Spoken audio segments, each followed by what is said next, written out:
Good evening, everyone, and welcome to Fishy Business, your Friday night. Sorry, I got confused and started to check to see whether I was speaking and you could hear me, and apparently you can. Good evening, everyone. Welcome to the Friday night live stream from Aquarium Adventures called Fishy Business. Let's have a look and see who we've got in the chat joining us this evening. As always, this will be a bit of a free-form, free-for-all, where we can chat about anything you want to, the week's events, the coming week's events. I'm going to try and be a bit more positive this week, as I've spent the last two Friday nights moaning about all things going wrong and all kinds of problems. So we're going to focus on things that are a little bit more positive, maybe, hopefully. Because as always, we will be guided by you. Whatever you want to talk about is what we will end up talking about. But what have we got? We've got 20 people in with only 8 people liking the stream. So remember, the price of admission is to click that little like button down below somewhere. He says, moving everything around to make sure he is actually live. I appear to be. Who have we got? We've got NGW, hi from Doncaster, hi from Sheffield. Good to see you again. Rocky's in. Lee Kinsey's in. Hans. Good evening, Hans. Evening, Martin. Simon Littlefield, welcome. Good evening from Merseyside, says David. I will be heading over your way this week. No, next week. For me Hollybobs. Yay. QC Aquaholic. Freya, all the way from a warm St Andrews. Oh, it's been a bit of a miserable Sheffield. It's been, after all these record temperatures. What is this all nonsense about? Freezing cold, rain. People say there's no climate change. Skiller, nice to see you. On time for one, says Jab 16 on. Hey, you usually just come in at the end to win a prize, don't you? Phil's in. Good evening, Phil. Simon, forgot to like. No, that's quite alright. As long as everyone clicks a button. That's the price of admission. Click something. Anything. Preferably one of my buttons. But, you know, I'm easy. Callum and Courtney, good evening both, hope you're well. I saw your bad news earlier. You might remember Callum's pufferfish of some fame, Fred. Looks like he's passed away today. I'm terribly sorry to hear that. Mark, hello there. Clark's Mini Fish Room. Mini Fish Room, that's interesting. Might have to have a look at that.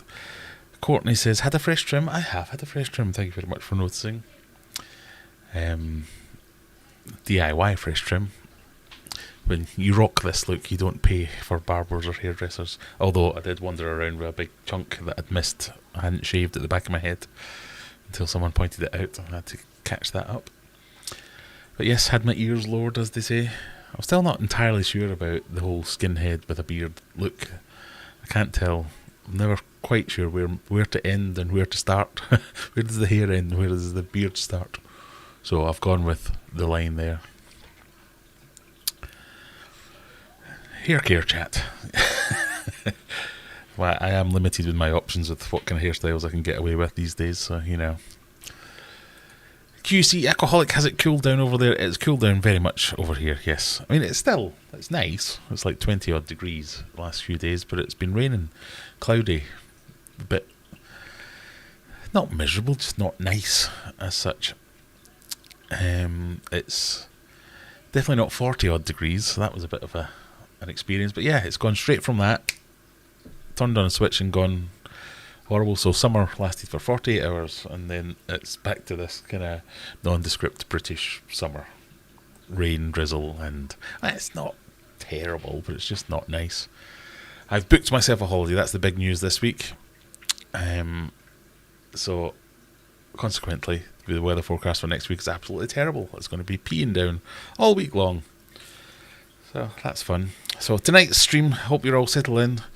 We're back on the old Heineken. So tonight's stream is not sponsored by Heineken, but you know, if you happen to be watching Mr. Heineken or Mrs. Heineken, you want to send me a few crates, I'll happily plug your stuff. I've decided this is becoming one of my favourites. I know most people will be going, it's just like beer, loosely beer flavoured water, but I kind of like it. So I'm earning this, or I feel like I've earned it rather. It's been a tough few weeks at work. I'm on the chill out, chill down, start to relax, have a little bit of a reset. Hopefully got some new projects to think about, got some old projects to try and finish, all that kind of stuff. So hoping that a wee break will do me good. So do you want us to push your buttons, you say? Yes, I want you to push my buttons on YouTube. You can ask me about Megatank and things like that as well and push those buttons, but any engagement's a good engagement, as they say in the YouTube world.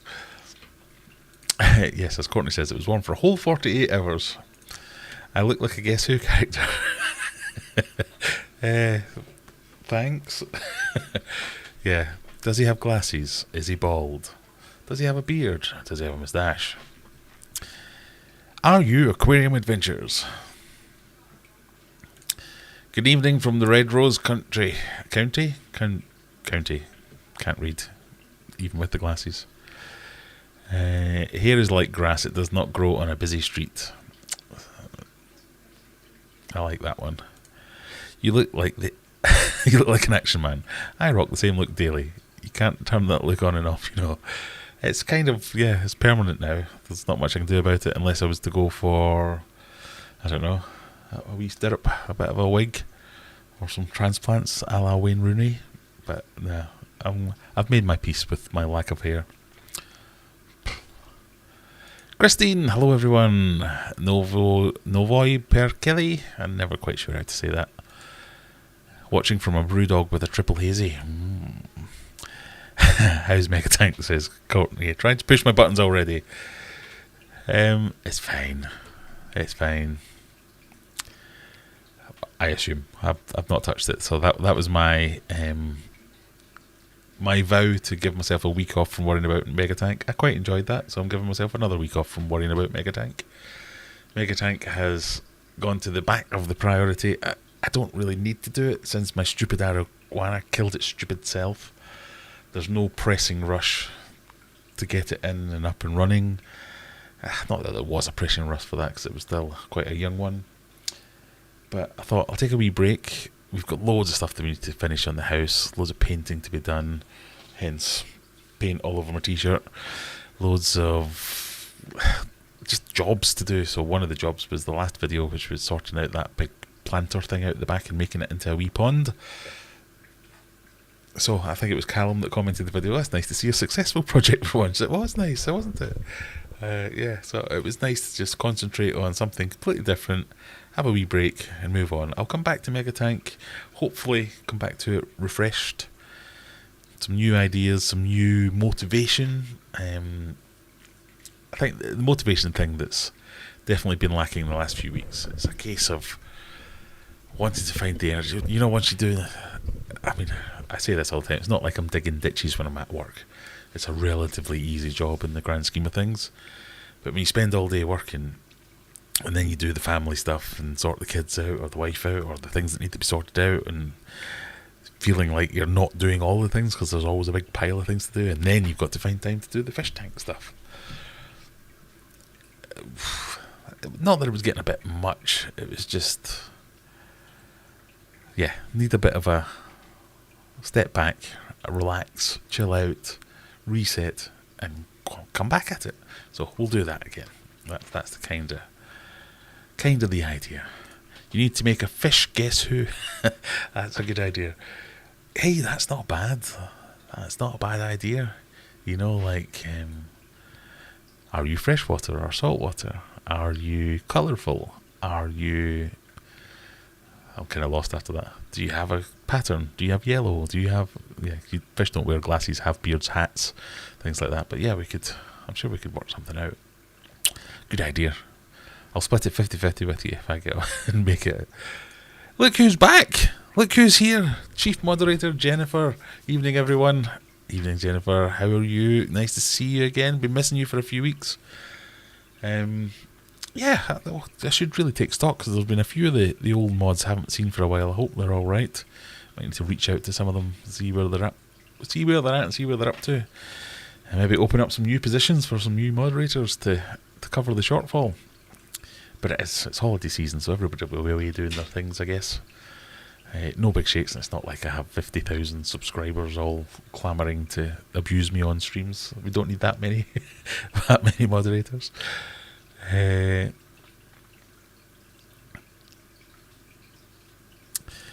If you wish, I can help you glass the mega tank. Can't help in person though, due to distance. That's an interesting concept. You're just gonna come, or just tell me how I'm doing it wrong. I've got enough people telling me how I'm doing it wrong. I don't really need any more. Aquarium Daily, nice to see you. Where are you going for your holiday? Well, with not wanting to risk.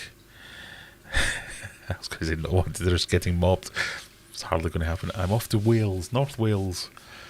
A very British caravan holiday. So yes, we've booked a static caravan for a few nights up in North Wales, where we'll go and do the seaside thing, maybe see if we can climb a mountain, do some castle stuff, maybe some beach stuff, all the usual. It's just nothing special as such. It's just getting away from things. So yeah, not having to work, that's my main thing. Avoiding work. If I can do that for a week, spend some time with the family, fart about with the kids, just, yeah, enjoy our holidays. I did like Little Pond, says Callum, and the benches too. Are they new? They are not new. Well, they're refurbished by yours truly. I was quite proud of them. They weigh an absolute ton. They were left here by the previous owner. They're like concrete bases with wooden things on it, but the wood was all rotted. So I've made new wooden parts from decking, basically, it's fancy decking, and painted them all up and refurbished them and ground them down, sanded them, painted them, refitted them. So I've got some new benches. Oh, they look new. Yeah, very, very, very nice. Very nice. How's Humphrey doing? Humphrey's doing well, actually. I've just moved him back into his proper tank, the tank that was his, that was being taken by first the Discus and then the Arowana. So I've given him his tank back. Said, it's your turn now, Humphrey. Humphrey, if you don't know, is my flower horn. Since I moved here, so almost a year, it's like a good 9 months or so, he's been living in a tank that's just too small for him. And bless him, he's been a trooper. He hasn't complained. And I say that advisedly because Humphrey, as a flower horn, when he's not happy about something, he does complain. He normally complains by his cock deflating. It's never not going to be funny saying that. But he will sulk, and you can tell he's a visible sulker. His cock will deflate. He's not happy about something. But he's been a trooper, like I say. He's currently doing well. He's moved back into his big tank. Now, obviously, there are different lights on the big tank, but he just looks so much brighter again. So I have started filming another video, which I'll release at some point while I'm away. Bit of a fish room update / what to do with your fish when you're on holiday video. So hopefully you'll see him in the next video. Yeah, but he's doing well. And I'm enjoying having him in a bigger tank that he's happy in, at least. Mark says, I'm sure I noticed a leak on the outdoor pond. Lies. There is no leak. What do you want? Oh. This one might feature in the next video because we have to do some prep for her fish while we're away on holiday. Luke, good evening. Scott, nice to see you. Currently lurking and working. Hope everyone's okay. What's your views on using a wave maker? I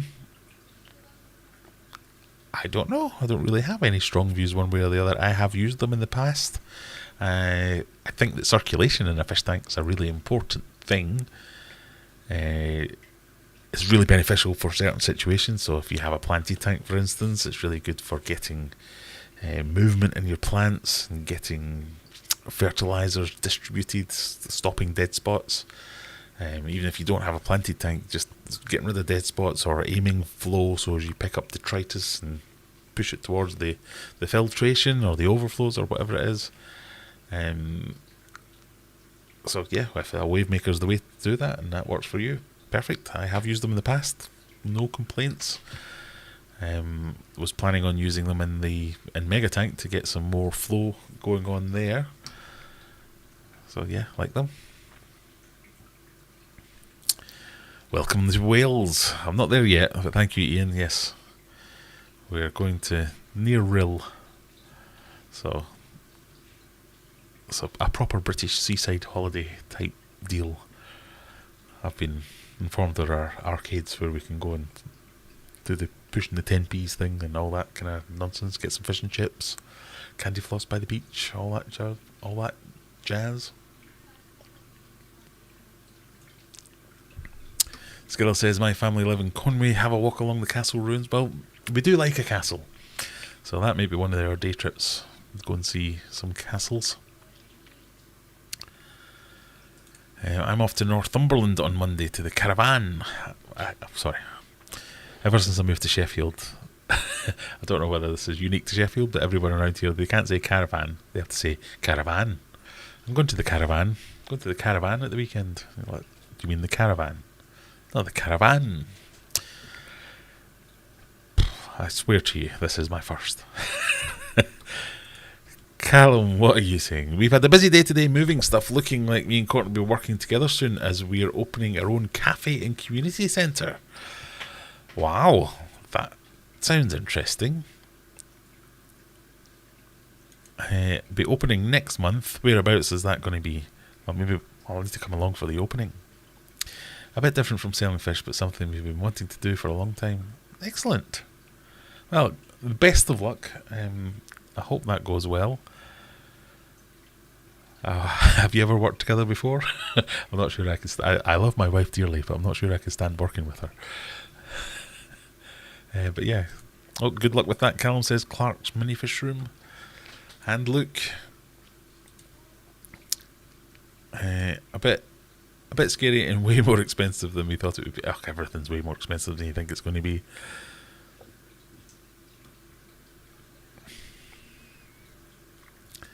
Will there be aquariums in the cafe? I'm going to guess there might be one, maybe. There you go, maybe.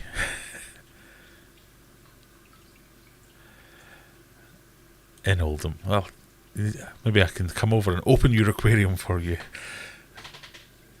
Let's see if anyone will come along and yeah, that's interesting. What kind of things is this going to be? You say community centre.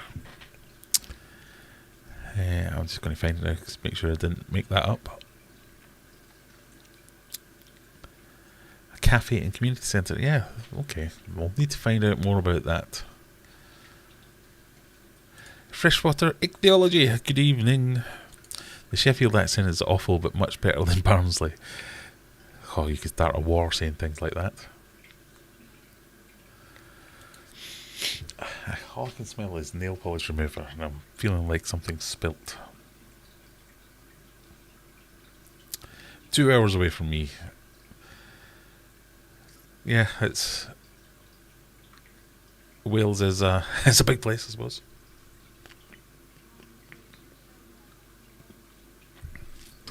On a familiar street. Okay, I think I know the one then. My kids think I open shops. They do a bit. They kind of expect me to turn up places with big scissors and cut some ribbons and stuff. NGW, I work with my wife. She's the boss at work and at home. Yeah, I don't know. I think one of us would get sacked if I worked with my wife. I don't think, and I don't say that because of my wife. I think I'm a terrible person. I think I'm terrible to work with. I don't like work, and I think I take it out on other people I work with. That might be the way to... I always feel a bit worried about talking about this because some of my colleagues might watch this. But maybe if I phrase it like this, 90% of the people I work with, so if you're watching and you're one of my friends, then you're not in this, you're in the 10%, but 90% of the people I work with are feckin' idiots, or incompetent, or just useless in some other way, or wind me up.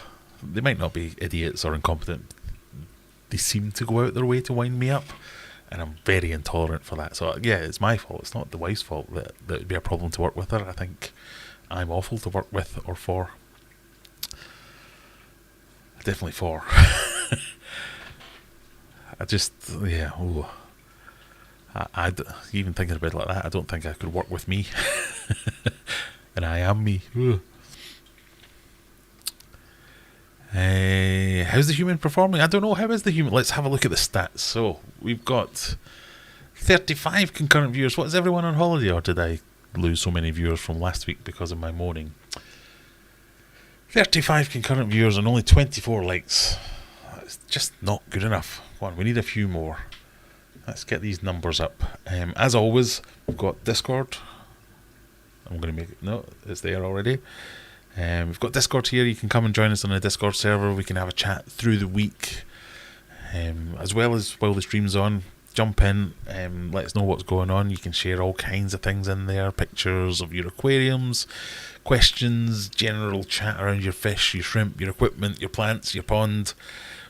Whatever you want to do in there. It's a very precious free zone. There's no snobby people, and there's no backbiting and snarking and stuff like that. It's a very inclusive environment. Is that the right term? Am I thinking of that?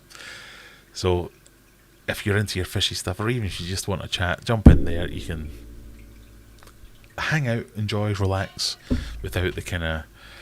There seems to be an overburdening, hanging fear whenever you post in a Facebook fishy group. A Facebook? Easy for me to say.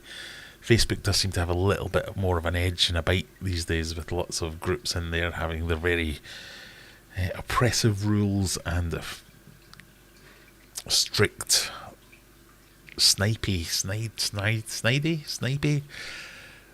members and comments. So none of that here, so join us on there. If you like fishy videos in general, then up here, I don't know why I'm putting up there because it's probably down there somewhere, but there'll be a button where you can click the subscribe button and you can see all the latest videos as and when they come out, and make my ego swell. We had a bit of a wobble a few weeks back where I thought, why am I doing this? Nobody's watching these videos, what's the point in it? So it is important. It's not important at all. What am I talking about? It makes me feel like there's some worth to some of the things I'm doing. Every now and again someone will comment and go, right, I didn't know that, or that was a good idea, thanks for that, that's given me another idea, or you've helped me avoid some pitfall. And that really helps. And as I see subscriber numbers going up, so we've just recently passed 14,000 subscribers, which is mind-boggling for me, but in terms of YouTube, it's still something that the big guys would look down as if it was something stuck to your shoe. But it's mind-boggling to me that we have 14,000 viewers and that there's thousands of people watch my videos. So thank you for that. But click the subscribe button as well and go and watch some more. So there's all those things. If you want to join the channel, you can join the channel. One day there'll be extra benefits for joining the channel. At the moment, you just get some emojis, some specific emojis, as well as discounts for anything you buy at aquariumadventures.co.uk, which might be fish food, might be merch, like this, which even if you don't like it, you can use it as your painting t-shirts. Right, okay, that's the shilling over with. As Scott saying, he's back. And what's with the ratio? It's going up. We've got 37 concurrent viewers and 30 likes. You don't have to like it. If you think I'm talking nonsense, a dislike's just as good. I can come and cut the ribbon. Excellent. I'll bring my big scissors. Sponsored by Aquarium Adventures. I don't know about that. I couldn't work with my partner. I live, work in the organised chaos. He's organised and has lists for everything. Yeah, I think that's good though. In life in general, if you have some kind of... It's like opposites attract. The opposing forces complement each other in a way, but obviously if they go too far and spend too much time together, I think that would just be like asking for trouble. So I get what you're saying there. I just think I'm not very good in work mode. I think it's because I just don't like my job, so I don't like anything to do with it, which includes the other people trying to do it or annoying me by doing it badly. I just think it's really easy, and I don't see why everyone else is making it so hard all the time. which I know is my fault. It's not a fault of anything anyone else is doing. It's I'm not tolerant enough of other people, so I think it makes me bad to work with rather than because they're idiots or because they're incompetent. Even me saying it like that makes me sound like an arse, so it's just that I'm an arse. And I'd hate to have to work with somebody I actually liked. I mean, I do have colleagues that I do respect and like and work with and work well with. But we do spend an awful lot of our time talking about the other ones and going, why are they so bad at this? What is it? Why are they trying to be idiots? It's like they go out of their way sometimes just to do the least appropriate thing at the least appropriate moment. Edinburgh signing in. Sorry I'm late to the party. No, it's quite alright. Slange, I'm on Heineken tonight. The building is huge. 4 floors, office space, music studio, gaming room, video studio, cafe, garden. Jesus Christ. That seems like a big old thing. It's a place for Courtney to do youth work and me to have my music studio in the evenings and spend my day selling coffee. Well, whatever brings them in. There seems to be a lot of that. I didn't used to have a music studio. Right, let me start this sentence again. I have a brother-in-law who used to have a music studio.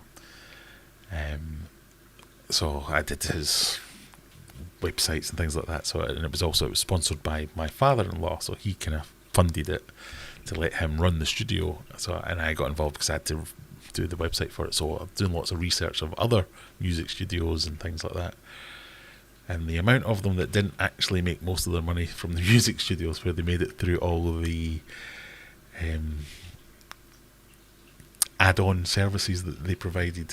So they had the studios and they had the rooms, and that's why people came to them. But it was folk hanging out afterwards and drinking their coffee in their bar if you're licensed, and using your other services like office rooms or using your editing facilities, and other people using that place to advertise and paying for it. So it's nothing's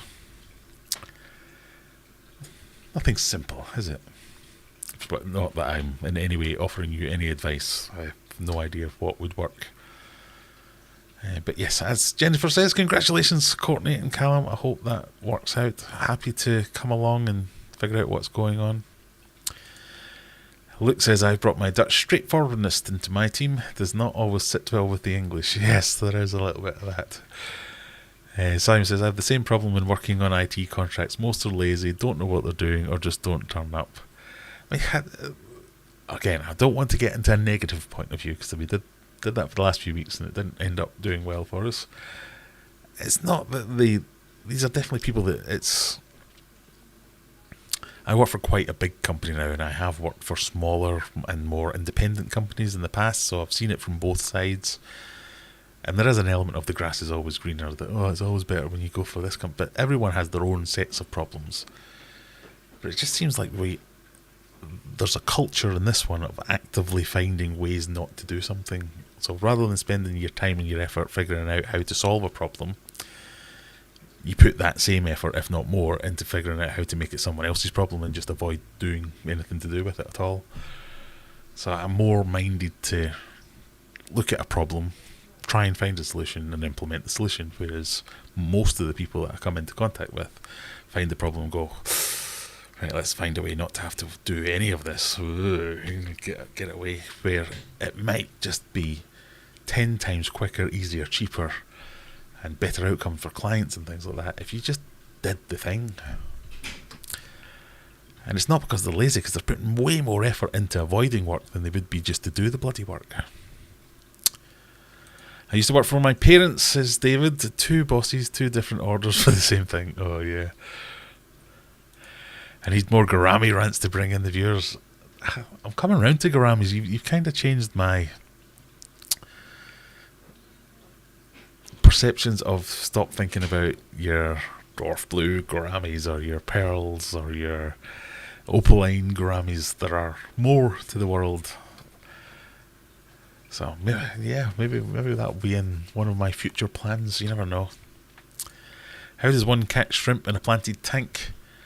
I would be suggesting things like almost like traps, where you put in something I mean, you see them quite a lot where you buy these shrimp sticks, but they're basically just like lollipop sticks covered in food or some kind of nice concoction. So, but it could be anything like I used to use algae wafers quite a lot, where you just drop a few algae wafers in a certain location, all the shrimp would come in, and then you just drop the net over it. It's not a way to catch every shrimp in a tank, but it will catch the majority. Pardon me.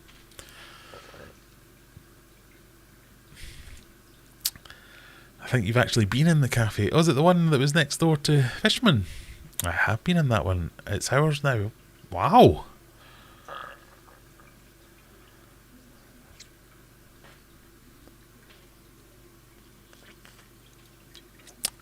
That's awesome. How do you catch shrimp? With great difficulty. Yes, I am sorry. I got paint on it. I've been doing some painting this evening. So, finished work. Yay, I'm off work for a week. Here you go. Get handed a paintbrush by the wife. So I do apologise, but it will come off in the wash. Honest.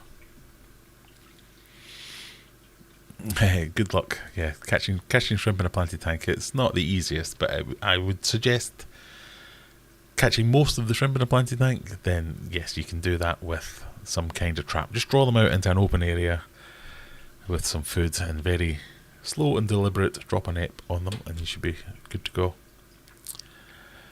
Oh God, I'm miles behind in the chat. Right, let's try and catch up. If your ego swell, will you get a cock like Humphrey? I already have a massive noggin. It's been bane of my life ever since I can't get hats to fit. Normal hats don't fit my head. I have to buy off a special website called bighats.com.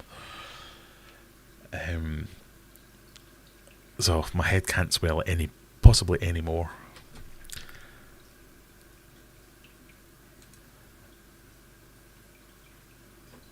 He told us to ask questions. Yeah, well, no, definitely ask questions. That's always fine. Thank you, Jennifer. aquariumadventures.co.uk if you want any merch. Don't bring the big scissors. Bring some nice dainty scrape. I'll bring the S-curve ones. So we can do it like that. Courtney's the same. She's very organised. Can't go to bed unless the house is tidy. And I will happily. Yeah, I'm the same as that. Like whenever we go somewhere, I just have to be careful what I say because this might be her coming up the stairs to batter me. Like if we went away for a couple of days, my wife will insist on hoovering before we leave, and I'm like, "What? There's nobody going to be here. Why would we?" I don't get that. Can we have Aquarium Adventures tissues for when things go wrong in the fish room or fish die? Hey, that might be a good.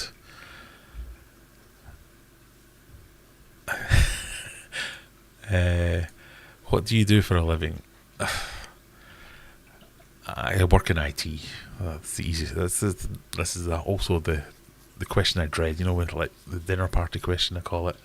You get sat next to someone you don't know, and you go, "Oh, what do you do for a living?" You go, "I work in IT." "Oh, well, I've just bought a new laptop." And you're like, well, it's not that kind of IT, but it's.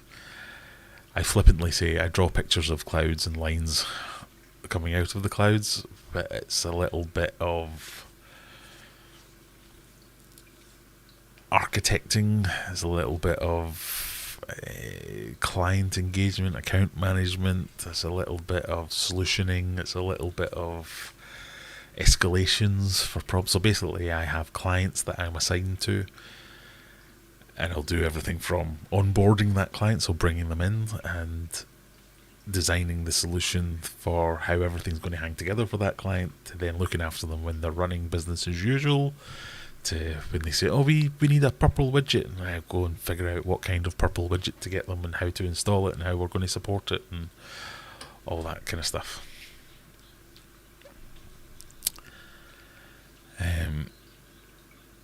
So yeah, that. It's been a long time since I've actually pressed buttons and did things. Occasionally I'll log into servers and have a look around and have a poke around, but they seem to want to keep me away from that kind of thing. In the olden days I started on mainframe computers as a computer operator, as it was in the day. So yeah, I wasn't very good at that, so I don't know how I've ended up doing this as a career. But yeah, I mean, and that's why I say it's quite an easy job, because I'm not digging ditches. A lot of my counterparts doing a similar role for different clients, they would say it's probably quite a stressful role, but I luckily most of the time I can avoid most of the stress, so I just don't care enough. But yeah, it's just, you have either problems or requests. You deal with the problem or deal with the request, and then you move on to the next one. It should be more. I think why I get upset about it is because I should be spending more of my time doing strategical stuff. So working out where are you going to, what, right, Mr. Customer, come in. What we're going to do in 18 months' time or 2 years' time. Not, we've got this application and we want to upgrade to the newest version. I'm like, oh God, so boring. But it is what it is. So occasionally we'll get involved in the strategical stuff and the roadmaps and figuring out what new technologies to bring in and slightly more exciting stuff, but it is. As Andy says, working with family is dangerous. I've been close to throwing my nephew off a scaffold many a time. I got into this with my uncle. It was a summer job between leaving school and going to uni. He said, oh, do you want a summer job? And I went and worked for him in this IT company. Well, it was an insurance company actually, as a mainframe operator. And I was to do that for the summer, and then that summer turned into a year. So I thought, oh, I'll take a year out, and then I got used to earning money. And I was, I quite like getting this money business. And all my friends who were at uni constantly skint, and I'm there going, ha ha. I don't know if I would have recommended that career path or that option, because I was very, very, very lucky that I kind of fell into the right things every now and again. But yeah, I've always managed to stay ahead of the game and do quite well out of it. What do I do for a living? He models for Guess Who. Is Guess Who universal? Do people in the rest of the world know what Guess Who is? I'm worried that we're outside some people's frame of reference, whether it is just a UK thing or not, or worldwide. But it's basically this.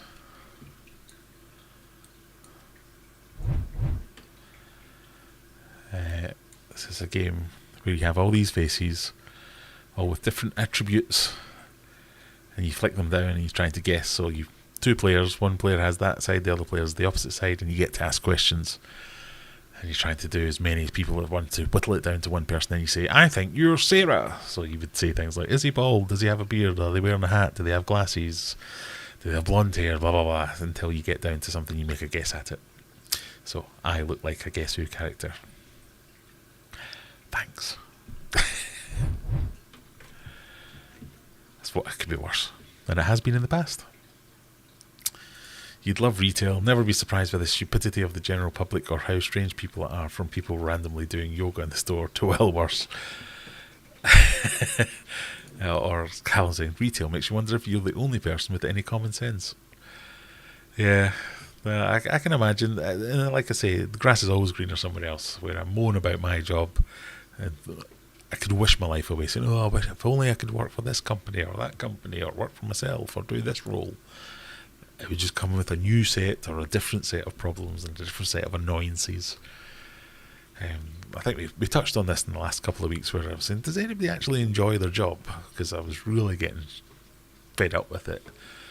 Turns out most people do. And when I think about it, at the end of the day, I'm almost left alone to manage myself. Nobody checks up on me, manages me. What are you doing today? I can come and go as I please. If I want to take my kids to school, I can take the kids to school. I can pick them up. Somebody invites me to a meeting, I can say, no, not going. I set my own deadlines, I set my own timelines. I'm responsible for kind of 90% of what I do. There's a lot of jobs that don't afford those kind of freedoms, so I'll keep it. Did I miss an update on Megatank? Not really, so it depends when the last update you got was. Megatank is currently on pause because it leaked again, so it's doing my head in. If you are interested, there is a playlist on this channel where you can go and look at all the Mega Tank videos and you can catch up with what the latest one is. But we're getting there. We're getting there, slowly but surely. I work with my 2 sons, taught them all they know. They say I'm too old now and slowing them down. There's gratitude for you. Yeah, you never know. I might be bringing Aquarium Adventures. I was hoping that would take off and I could make it a family business. Oh, I'm sure every parent says this because I can't see my son doing well in a proper job. But I guess everybody says that about teenagers. Lee says, what's Lee saying? I'm thinking of doing a Lake Malabao tank, a main attraction being a Delhaize bi-shirt. Should I have 1 or 2? And if 1, any suggestions on maybe a catfish or something like that to prowl the bottom? Well, the Delhaize will prowl the bottom, so you need to make sure it's something that it's not going to confuse with a meal, would be my main bit of advice. Should you have 1 or 2 or 3 or 4? Again, it really depends on the size of your tank. They do get quite large though, so if you are wanting to have more than 1, you need to make sure you've got the space for them. And some people have like 100% agreed with me. Some people have said no, that's nonsense. But I've always said that the bichers that I've kept they've never been vicious or predatory in that type of way, but they will bumble about and try everything. It'll just be a bit like, oh, what's that? Is it edible? I'm not sure. I'll have another go. Oh, yeah, it is, and I'll eat it. Or, oh, no, it's not. It's a bit of wood. And that's how they tend to. It's what I've observed. I've had a few over the years. It's what I've observed, but all of them have been completely random. There's no hunting or anything like that going on. It's just that, oh, what is that? Is it food? No, it's the glass. Oh, what's that? Is it stone? Or no, it's food. And that food could be another fish. And it doesn't really matter whether they can fit it in their mouth or not, because they'll have a damn good go at it if they think it's food. So, if it was me, I'd be thinking 1, and then what other fish can I get in there, and looking at things that aren't going to occupy the same areas of the tank. So, no other ground dwellers unless it's... And they're not completely ground dwelling, they do swim up and down as well, but they spend a lot of time in caves hiding. They are kind of ambushy predators, very loosely. But if you do want something else that's going to inhabit the bottom, something that's either big enough or fast enough to get out the way if it needs to, would be my suggestions. What kind of thing?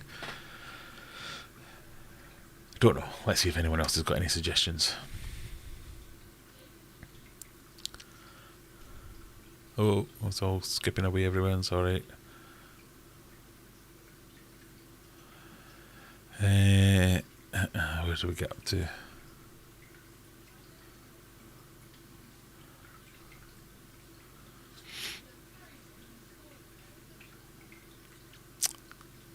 How big will the tank be? Yeah, good idea. Are hoploads found in the same area as Delhaize? I don't know. That's some googling required. Any idea what kind of fish you will be stocking the pond with? No, just for a change. I originally started thinking, well, I think as you know, I thought the tank was a lot smaller, and it actually turned out it is. The tank itself says these are the dimensions, and the dimensions are correct, therefore this is a 270 litre tank, but when you actually do the calculation, it's a 470 litre tank, so it's a bit bigger than I first thought it was. I don't know why that didn't even cross my mind, but anyway, I was originally thinking it's not a massive pond, so like things like koi, straight out the window. I was thinking between smaller fish, whether that be, I was thinking white clouds, rice fish, something along those lines, having quite a few of them in there, and then when it gets to the winter, just bring them all inside and having them in the fish room. Or something a bit larger, like some of the varieties of goldfish, shubunkins, things like that, where I could have a few of them probably. That would be okay in there. Kind of, somebody else mentioned something that may even well have been you, about some koi swordtails and things like that. So yeah, there are anything that's can tolerate the cooler water, would appreciate a pond, and then I can bring it back in the winter. That would be fine. So yeah, I'm kind of thinking through all those ideas, whether we, even guppies and things like that, throwing some guppies in there and letting them breed outside, just to have them out there for a few months where the weather's a bit warmer, and then bring them back in. Open to lots of ideas. I'm more concentrating on what I might do with the pond next. So once we come back from holiday, we'll plant it up and everything. Hopefully look to stock it then. But I'm also trying to figure out how to keep the filtration going more or better. So at the moment, I'm really quite happy with the one that I've got there. It's this solar powered pump, but it's basically a tiny little USB pump, and I've kind of wrapped it into a homemade canister filter. I might upgrade that a little bit. I'm kind of looking at some options where I can, rather than charge, so the solar panel is connected to the pump directly, and it has a battery in it. So it has a little bit, but it's a tiny little battery, so it only lasts for like an hour or two, depending on how well it's charged up through the day. So I'm kind of looking at whether we upgrade that to put a split in the middle and put an actual big battery in there, so the solar panel charges the battery, and then the battery powers the pump, because the pump only draws something like 1.5 watts or something like that, so it should be able to, a decent sized battery should be able to run 24 hours and get it charged back up again. But a lot of the power banks and things that would make this a cheap DIY solution, a lot of them can't charge and discharge. No, that's not the right way. They can't charge themselves up as well as charge something else at the same time. You're either charging or you're charging. Does that make sense? You're either being charged or you're charging. You can't do both at the same time. So I'm looking to find one that can handle charging a device as well as being charged itself. And then looking for a high enough wattage solar panel that isn't £1 million that can handle that charging. And then I think if we get to that point, that's almost like the perfect solution, because it's completely free at that point. I'm not paying for any power to charge the pump, and it's going constantly. I'll be completely honest, I don't have a problem running some fish in that at the moment. I don't think that'd be an issue having the pond filter turn off at night time. I think it might be an issue in winter months where the days are a lot shorter. So at the moment, where it's like getting to 10 o'clock at night before it's even, well, it's getting dark now at 10 o'clock, but the pump will still be running just now, so I think that's fine if it makes it through till 5 in the morning. It's not going to be any great die-off of bacteria or anything like that, and then the pump kicks in the morning, everything's happy. But I'd like to make it a little bit better. So that's kind of where I'm thinking, but stocking options completely open at the moment. It might just be a case of whatever they've got whatever place that I go to look for it. I like the idea of some live bearers or something like that. Purely because it'll be cool to see the population grow. It'll be cool to just see lots of little fish.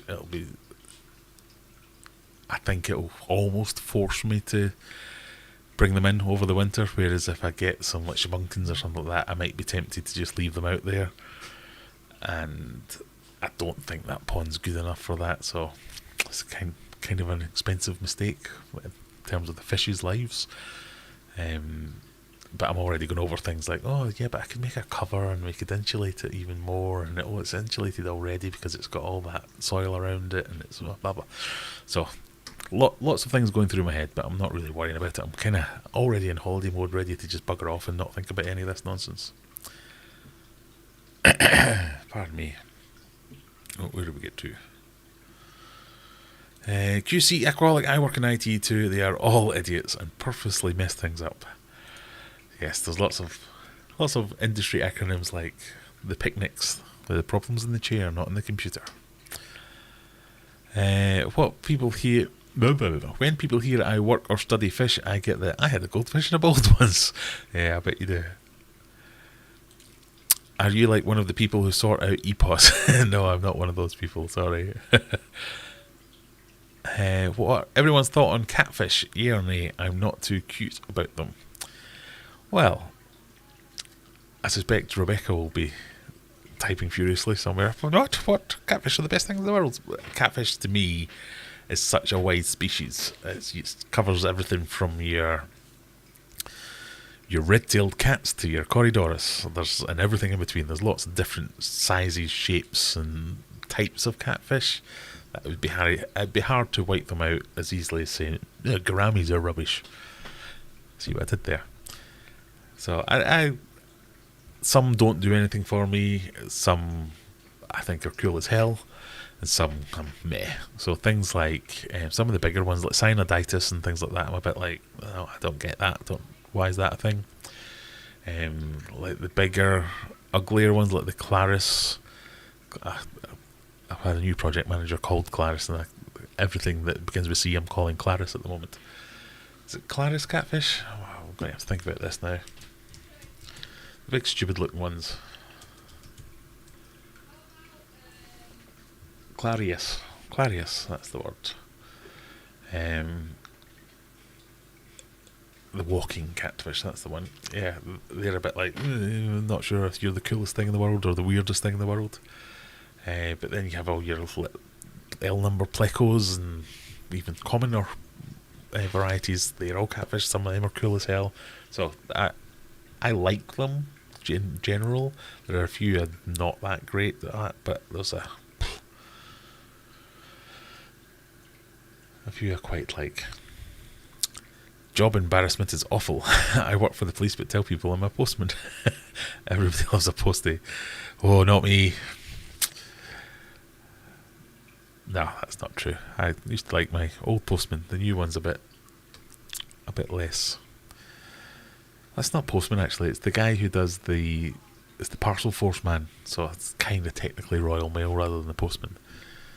He refuses to acknowledge that I have a postbox. He won't even ring the bell or anything. It's just straight away with it. Sorry, you weren't in.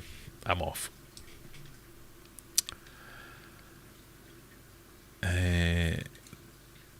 Love catfish.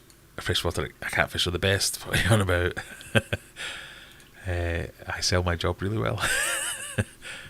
I don't want anyone else realising how easy it is and coming to take it off me. I've got a Cyaniditis njasi, is that how you say that? In my Malawi mbuna, that's full of words that are interesting to say. A Cyaniditis njasi in my Malawi mbuna tank, which is a tank I lightly rehome for the bicher. He's really cool, but one of them fish you don't see constantly. There's a lot of the weirder fish are in the catfish family as well, I find. So that's why I'd be hesitant to rule them out quite so easily. Cyaniditis are social and will be more visible and active when they have the confidence of being around others. There you go. Oh, I'm quite a way behind. Right, let's see if we can catch up.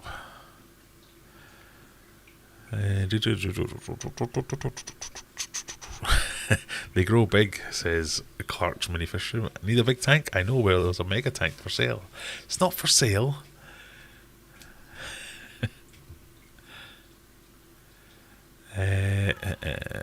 When are you going to rebuild the aquarium for Discus? Very soon, B. Razvan.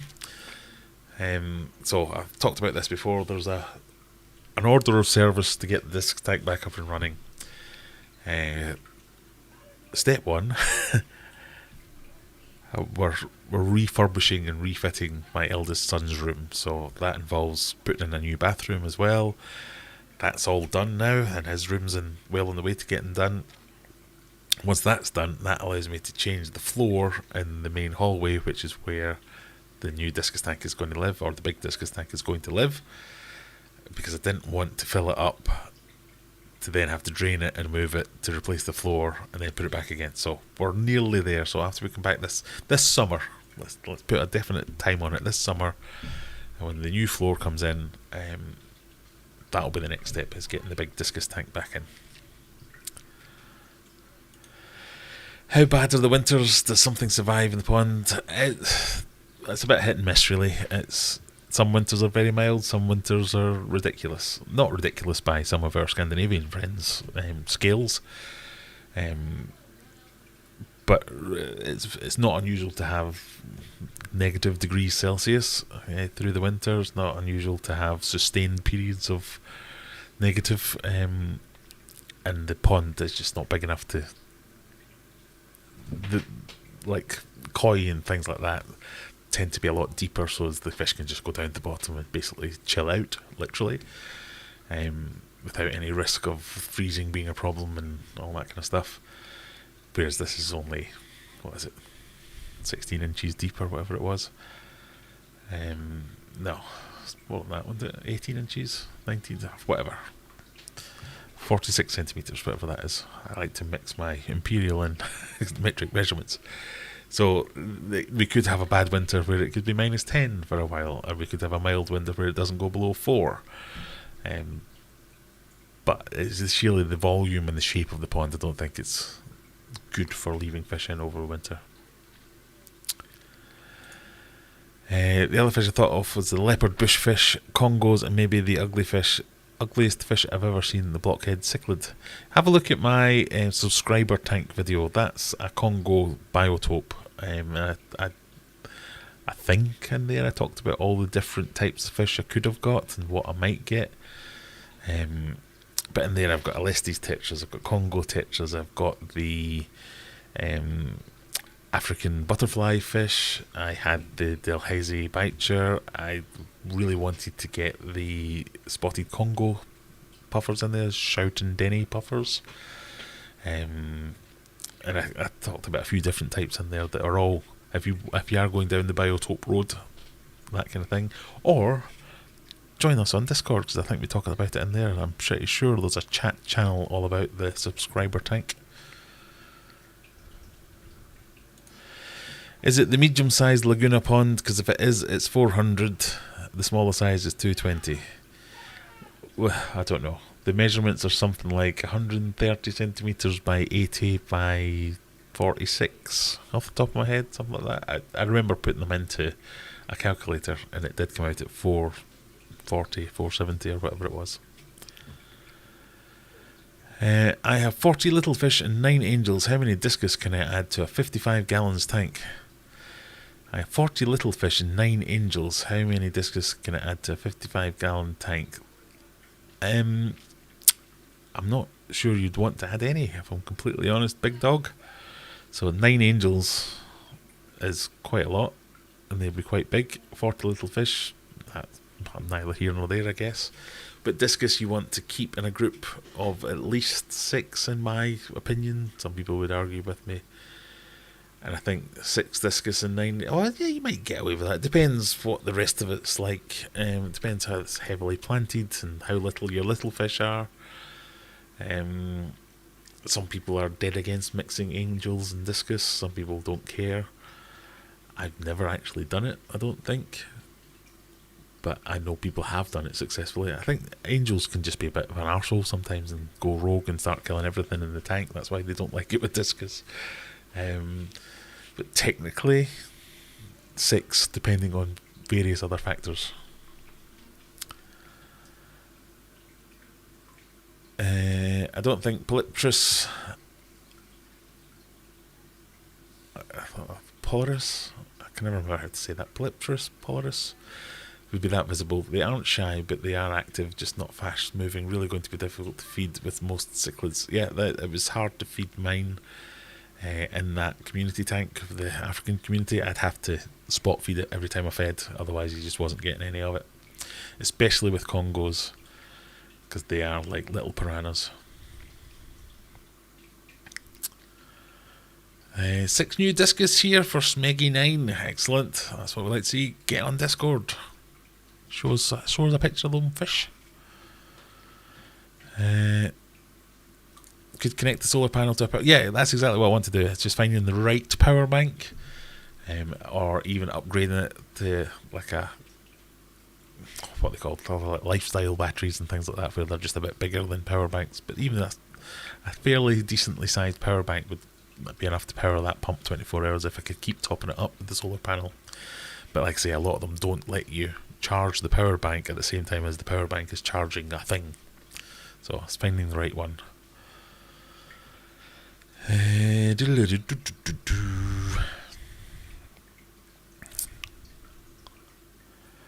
I did say I was going to try and catch up, so let's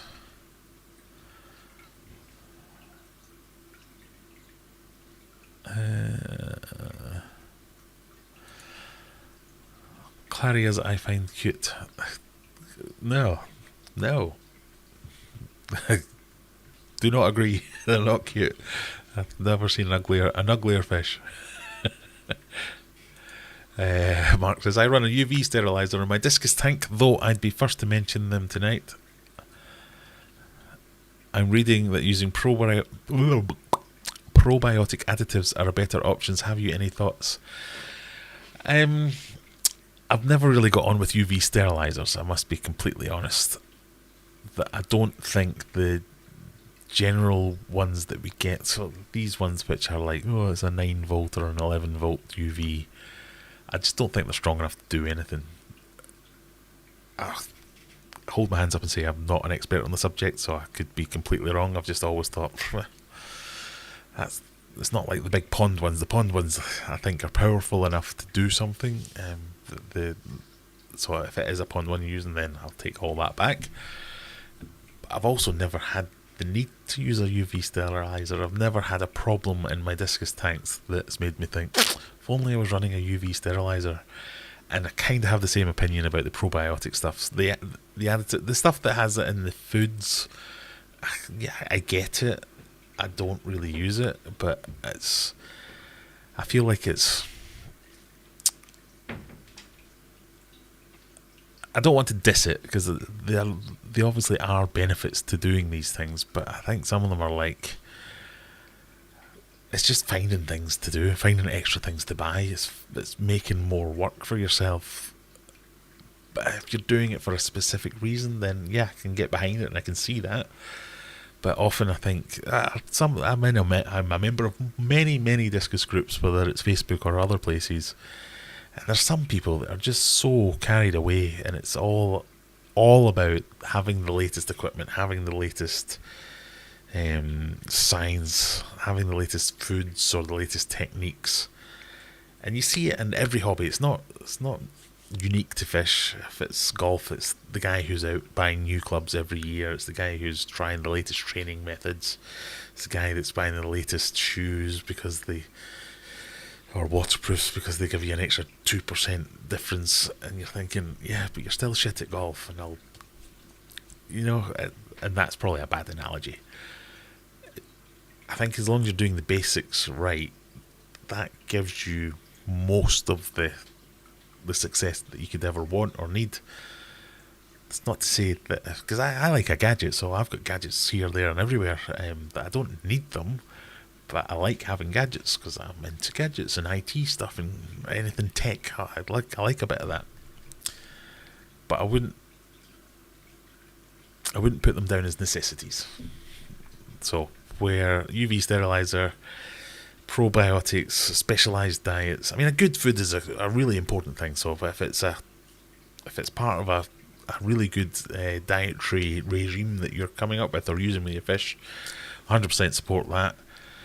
UV, unless you've got something that you're trying to get rid of with UV, and that's the only way you can solve that problem, it's just a nice to have. Again, nothing wrong with it. It's just any hobbyist is always going to like to try the next latest extra thing. So I can't say a bad word against you for doing that kind of thing. It's just some things I think is just a bit like, it's nice, but I don't need it. That's probably sounds more negative than I mean it to, so take that with a pinch of salt. Anyone give us any ideas for any other fish I could put in here? Sorry, Matters, I might have missed your original question. So, no, because I can't find your original question. Oh, was that it there? Pardon me. No, can't find it. Sorry. I wasn't too into cyaniditis till I got my featherfin squeaker called Leonard. See, when you name a fish, that just automatically promotes them to a different level. And Leonard, that's a good name for a fish. I like it. Dude's a beast in a tank with American cichlids and is the tank boss. Good. Featherfin squeaker, yeah, that goes into my category of but then if I saw one and I'd go, you go, oh, that's Leonard. I'd go, These are two very similar but closely related noises. Aquadiction, hey G-Man, hope you're doing well. Hope you're doing well too. Nice to see you again. Hope everything's going well. I think I might have seen you in a video recently. Was it Big Fish Lads channel? Everything looking good. Sorry I'm late, says the Fish Vet. Pond video was really fun. Looking forward to updates. Not sure I like the IT bullying. I'm an architect. It's my fault because of my interface design, apparently. Well, I spent a long time being an architect, so I'm completely on your side with that. It's funny when you go from being a technical architect to a solutions architect, even though they're technically the same job, how much you like to blame each other.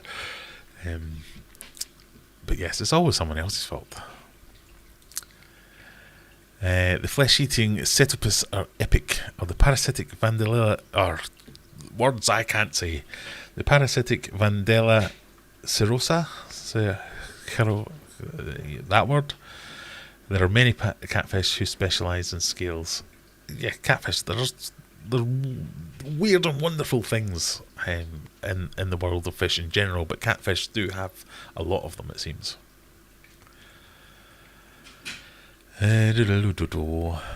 Looking forward to seeing how you plant the new pond. I don't have great plans.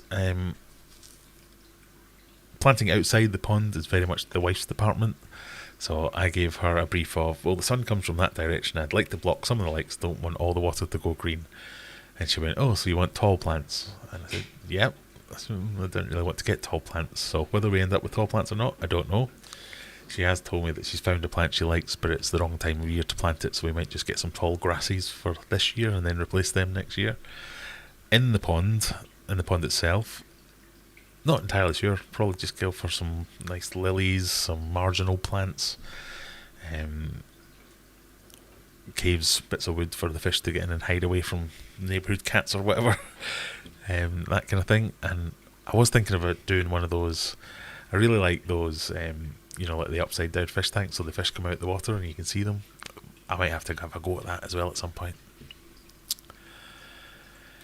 Question, what is tonight's beer? We're being Dutch this week. It is Dutch, isn't it? Heineken? Of course it is. You go to the Heineken factory when you go to Amsterdam. Yes, refreshing. Need to face my fears this weekend and get in the indoor pond. Get in the indoor pond with the scary plecos. I have an air pump that needs some lube. Oh dear. Yeah, some plecos can be mean little buggers as well. Not necessarily attacking you, but just they have sharp bits quite a lot. Grolsch is greater than Heineken. Oh, that takes me back to my youth. You used to get the Grolsch bottles with the fancy tops and put them on your trainers and stuff. Maybe that was just me, I don't know. Yeah, just don't tread on one. I proper got by, I can't remember, I think it was I can't remember what the L number was, a peppermint pleco, whatever L number that is. I thought, oh, look at them, they're the cutest little things, and I got proper stabbed by one of them.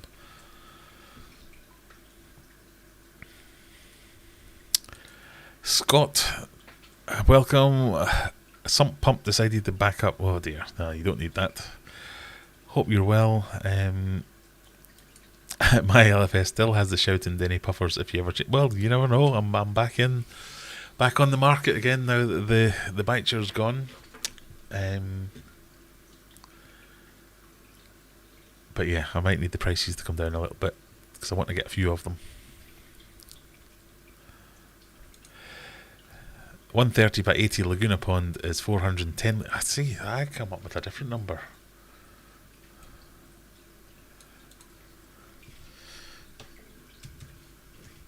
I have an aquarium volume calculator on my website, but I'm never sure I trust my own coding, so I usually use somebody else's. What is it? Is it this one that I normally use? Let's go for the little vase. Normally use this one because it's the first one that comes up when you Google it, but if I do 130 by 80 by 46, which I think is the dimensions that it gives, not that you can see any of that because my big coupon's in the way. There you go. 130 by 80 by 46 centimetres, calculate litres, 478.4 litres.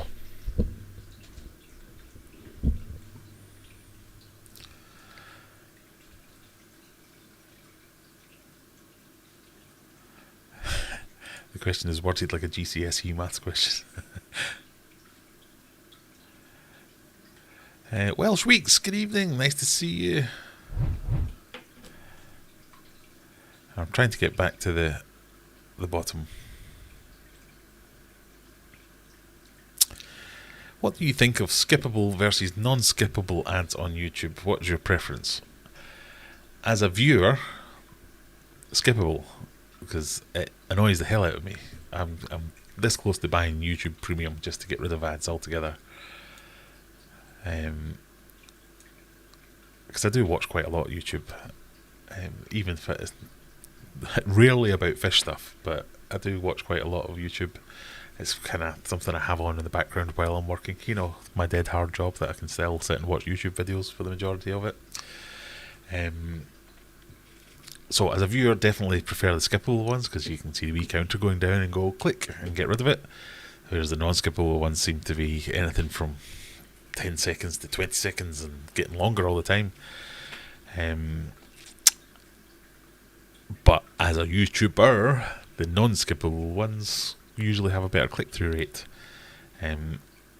I tend not to choose, and that's probably bad of me. I should look at my analytics and see what I need to do, but I tend to just let YouTube do whatever it wants to do. So there's a whole thing about when you publish a video, if you monetize, you get to choose where your ad breaks are and things like that, or how many ads you have. Even like this live stream, I think flashing away constantly saying you should pause this and put an ad in. I'm like, I don't want to put an ad in. Nobody's going to watch ads in the middle of a live stream. But if you get, I think it's 8 minutes at the moment. If you get up to 8 minutes, you can put in multiple breaks. And I tend not to do that because I think it's going to annoy people, and I'm not doing this for money. It's not even if I was to try and optimise everything, the kind of numbers that I'm getting, I might go from getting, instead of getting 150 quid last month, I got 160 quid, and it's not worth pissing off people for that extra tenner. So I tend to just go with whatever the default is and let it go on with it. But thank you for clicking the like button. That's always nice. Probiotics, in my opinion, don't work. From my understanding, if used, they are destroyed by the stomach before they do any good. Instead, use prebiotics, which isn't in any fish food. Yes, yeah. Probiotics. Yeah, that was my kind of. I just don't get it as to why they're being introduced so much. It seems like a bit of pseudoscience or misunderstood science, maybe. Right, we're getting there. Come on. Fixed the green pond 6,000 litres with an 8 watt UV light.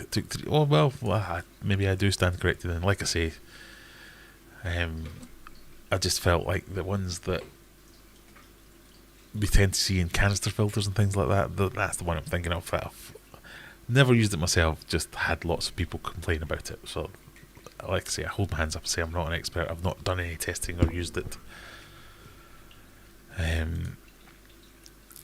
In my opinion, UV sterilizers are nothing but another thing that can break in your tank. Well, I don't know if I'd go as far as that. Well, that might be certainly true. Any extra equipment is another opportunity for failure. I didn't think they did much in an aquarium setting. But, happy to be proved wrong. Matthew DJ just got a new sump tank. Trying to adjust the water level. How much water should be going into my emergency overflow? Should it just be under or just a trickle going down it? I would say when I did it, I had the slightest of trickles. It was set to just touch it. But it's personal preference. You don't need to do that. Sometimes I went to see someone else's who did this, followed my advice because they asked me about sumps. I told them to set it up the same way, but the way their pipework was configured, that slight trickle was like it was going through an amplifier because it was all you could hear. So it depends on your setup. So you don't have to put anything down your overflow, your emergency overflow at all. You could leave it completely off. The orientation of it might force you to use it in some way. So it's about tweaking and fiddling. Sumps are very fiddling. Lots of fiddling to be done with sumps. So as long as you've got the basics right, so you know that if you've got it running, you turn the power off, you've got enough headroom in your sump to handle whatever it's going to drain out of the main tank. Everything else is personal preference, as far as I'm concerned. We ordered fish and chips tonight. Is that wrong? Definitely not. So we are going to the Care family are going to the seaside next week, and I can't wait to do some proper fish and chips. It's nothing better than fish and chips by the seaside. All of our American viewers, you're completely missing out on this. I know you think it looks weird and you don't understand the whole thing about fish and chips, but it's kind of the best takeaway there is when it's done well. So yeah, can't beat good fish and chips. Nothing should be down your emergency overflow. It's an emergency overflow for a reason. Yeah, you don't have to have anything go down your emergency overflow. Dumb question. I'm considering another big tank into my office, 8 by 2.5 by 2.5. That is a big tank. For a peaceful South American community, or South African community? South American, I imagine. But I have the energy BS in the back of my mind. Convince my finance... I can't speak good proper word. Convince my fiancé it'll be okay. I cannot convince your fiancé because I can barely convince my wife that it'll all be okay.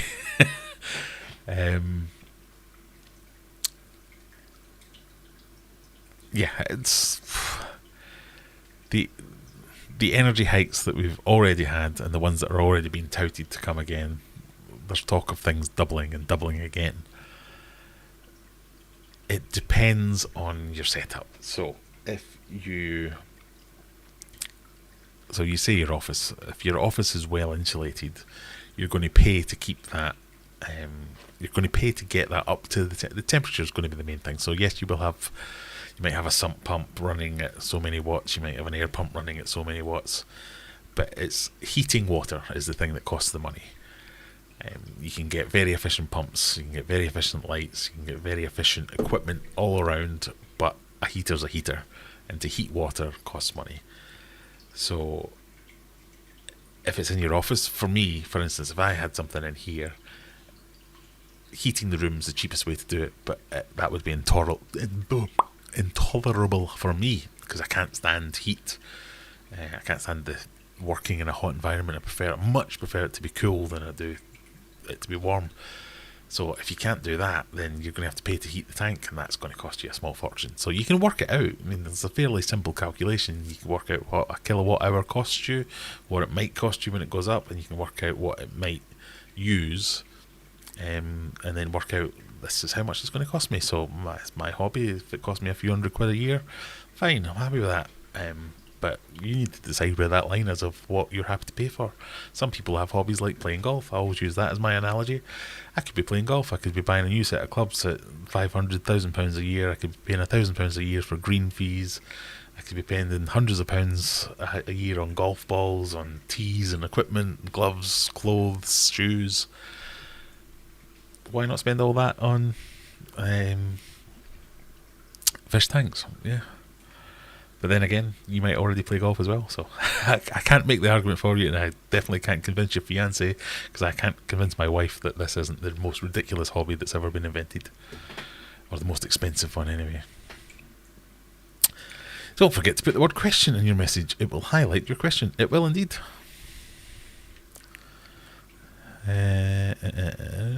I'll show you. For instance, it comes up all yellow like that. So there, Courtney saying, Aquarium Adventures, you missed a question from @bald. Ha ha ha ha ha. Not today. Not today. Not with such an obvious one, Courtney. Come on. Baldyman. It's a choice. Honest, it's not forced on me. I bought some 3mm bloodborne pellets advertised as tropical fish food. They're harder than gravel at the bottom of my tank. I tried a pre-soak, but they turned to dust. Anyone else tried these? I think I have in the past, and I've seen them as discus pellets and as bloodworm pellets like that, and it looks like wooden pellets.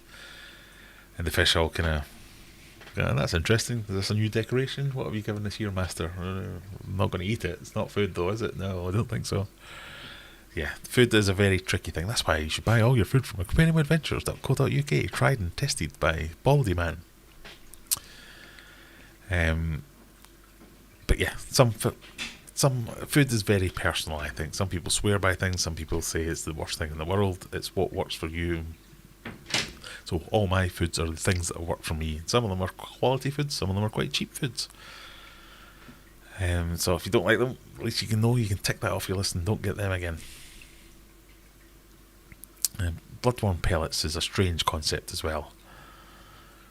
What with bloodworms being so cheap and so easily taken by most foods, they also don't have that much nutritional value, so why go to the trouble of drying them to put them in pellet form? I don't know.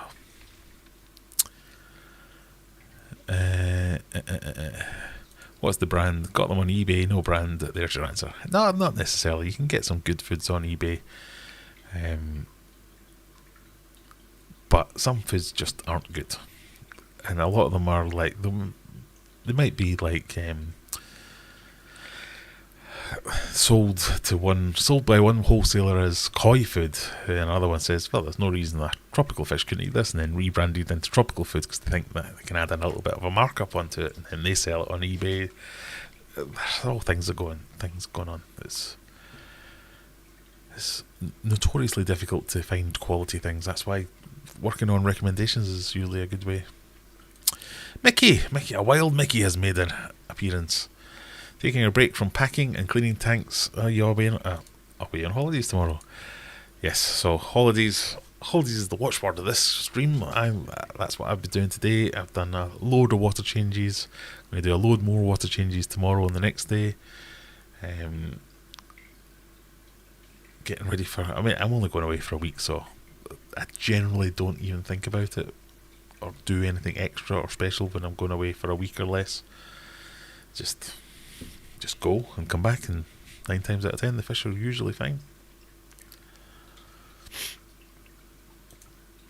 Depends on the noise, but I have my water level just under the overflow. Keeps the noise of water trickling to... Yeah, it does depend on the specific setup. If you have the chance, grab an Augustiner Helles beer, ranked number 1 this year in Global Lager Awards. It's good. I might look out for that.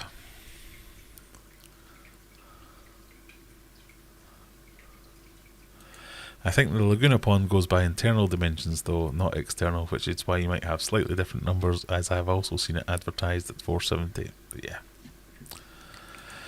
You missed a question from Baldy Man. I cancelled Spotify and got YouTube Premium this evening. Music and no adverts, win-win. Yeah, like I say, I'm close to doing it myself because the adverts are doing me nothing.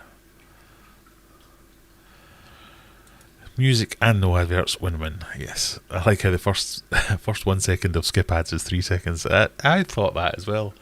I always thought, oh, my internet must be slow today.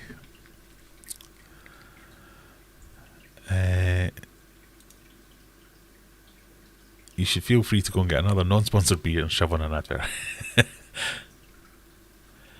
I use uBlock Origin and now don't get any... Well, I can't recommend ad blockers because that's how I get my pennies. So when you use an ad blocker, I don't get anything. So you hit something else, subscribe or something. I don't know. You have to do some making up, David.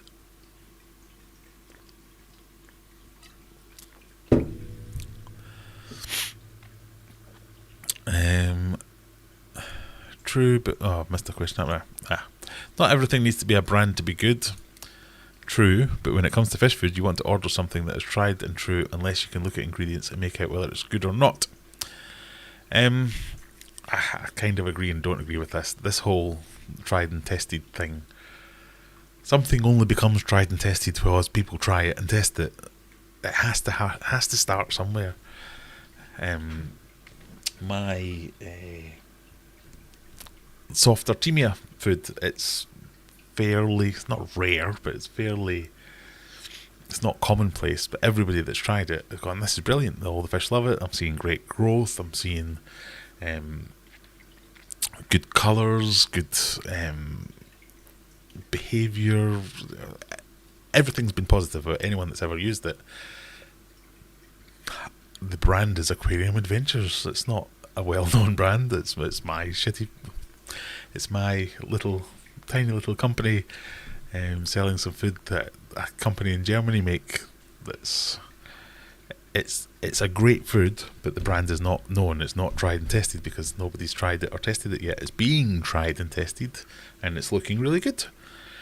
So if people only go with stuff they know, then that only keeps... It doesn't keep the quality down because there are reputable companies out there. But if an irreputable company gets that platform where they are the tried and tested brand, there's nothing to tell them to keep the quality up, and then they'll just start chipping away and doing cost savings and making little compromises here and there, and it'll slowly over time the quality will drop off and it just won't be as good, but they'll be the brand, they'll be tried and tested. So it will not affect sales, the fact that it's going down. And just by looking at ingredients, I don't think that gives you the full picture either, because I've known people who have they've in videos have read out ingredient lists and gone, that's terrible. And you're going, no, it's not. It's really good. You don't want 100% protein in your food. It needs to be a balance. It needs to be a good food, and that's kind of different depending on the use case or even the intended fish that it's meant to be used for. These things can always be little... I don't know what the word I'm trying to use with that is. There's little variances to be accounted for. I'll leave it at that. I'm trying to mangle what I'm trying to say. So, yes, tried and true, something that's well recommended, but don't let that stop you trying other things as well. It's how we get progression. It's how we get evolution of any product, anything, is having new things start up and challenge the established things to either be as good as or better or an alternative to the established thing, or make the established thing make the changes to make itself better.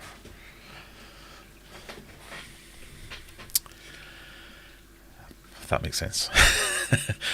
Thanks for your thoughts on ads. We're off to eat the fish. God, I'm almost jealous now.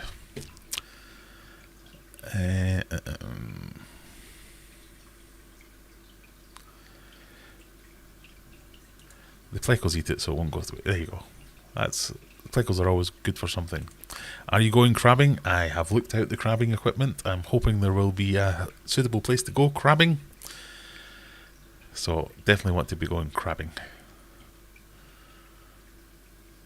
Right, where do we get to? Fish and chips by the seaside, walking along the beach. Trying not to get your food stolen by the seagulls.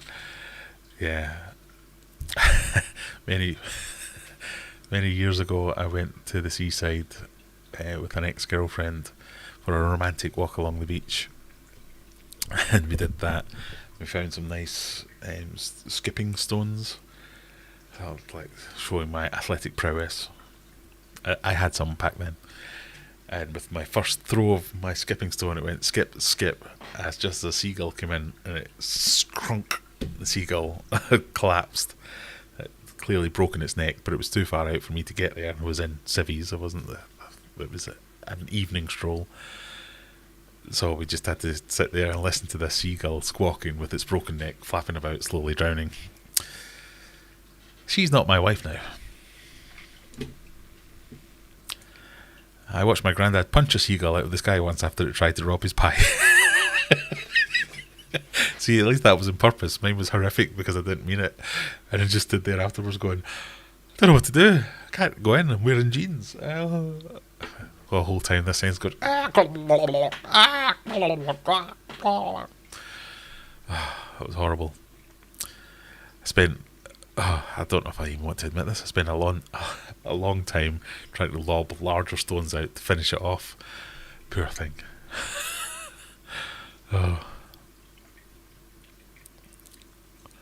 Made fish and chips once using halibut. It was delicious.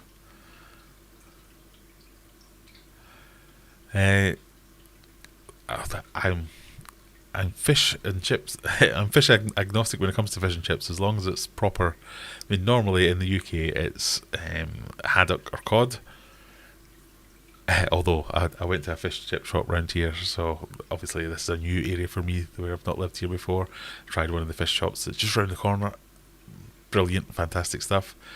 Had visitors round, went to get a fish and chip supper, and they were shut, so I had to go to the next one along, so it was a bit further down the road. And I had been asked to get a haddock and different cod, so I asked for, can I have 3 fish and chips, 2 haddock, 1 cod.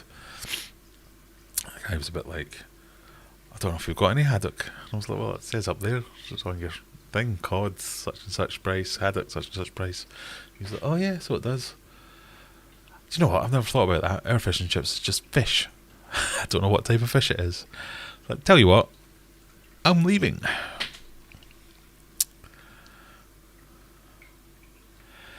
Energy price hike, you say? Oh yes, now's the time to start running a pond pump. Oh yes, definitely. But like I say, it's your hobby. There are more expensive hobbies. If nothing else, at least an aquarium in the house acts as a sort of heater. Arawana. Oh, too soon, Callum. Too soon. How much is a Springer Spaniel going for these days? Oh yeah, you could. Dogs. How much do they cost these days? That's ridiculous. I'm going to have words with my dogs, telling them they can't die because we can't afford to replace them. Leisure VL, I like your pun video. Thank you very much, and thank you for coming to tell me. Will there be a Fishy Friday stream next week, or is that when you're on holiday? I am on holiday next week, but I should be back by Friday. So, maybe. As ever, it'll be a last minute decision. What are your thoughts on aquarium salts, i.e. cichlid salts? It's... Again, I've never had to use them. I've never used aquarium salt, so I've been in that side of things where you go, well, I've never used them, so they're pointless, clearly. But I guess they have their places, especially with things like where you're trying to harden up water or raise pH levels or lower pH levels, whatever way it would be. Then clearly they have a requirement. If it's salt used for treatment purposes, then obviously they have a requirement. But there are a lot of people who just add salt all the time, no matter what. You're like, well, what kind of fish are you keeping? Well, why does that matter? They say. You think, oh, okay, that's strange. But so yes, specifically, if you're adding them to keep something at the right levels, yeah, obviously I think it's fine. It's required. Well, the fiancée, she feels vindicated. My argument is I have an 8x4 by 2.5 in my office already, so it maintains a temp. Aside from the pumps, the room heaters will work together. I don't know, I just want to... Yeah, well, so if you can... The argument I would try and make in that case would be, I've already got one big tank in here. It's not going to cost much more to run another big tank in here. They will actually help maintain each other's temperature. That's not true, but, you can try it. Water is actually a really good conductor of heat, and it holds heat well. So if you don't mind sitting in a sweat box for your office and having your lovely big fish tanks, go for it. It sounds like a cool office, and if you do get the other one, I'd like an invite so I can come and make a video about them.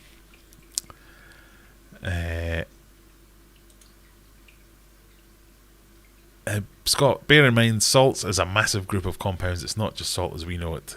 Yeah, so yes, I should address this. Cichlid salts and others are what makes your water harder. Yeah, so things like even marine salts. You buy a bucket of salt, but it's not salt. It has so many more additives in there which are all doing things, and that's why people get very specific about the aquarium salt that they like for the marine side of the hobby, because it's the other additives which is the makeup that they're buying. But things like cichlid salts are for creating an environment that's creating a set of water parameters that will make the fish happy. So yeah, that makes sense. So I'm not against them. I'm just kind of against the I'm going to use salt with everything one. The problem with getting another tank is you want another tank. Yes, says the man with 30 odd tanks. I agree. I've even got tanks that are empty at the moment, and I'm still browsing Facebook Marketplace going, oh, look at that tank. That's quite cheap. Maybe I should get that. I'm like, no, I've still got tanks to fill.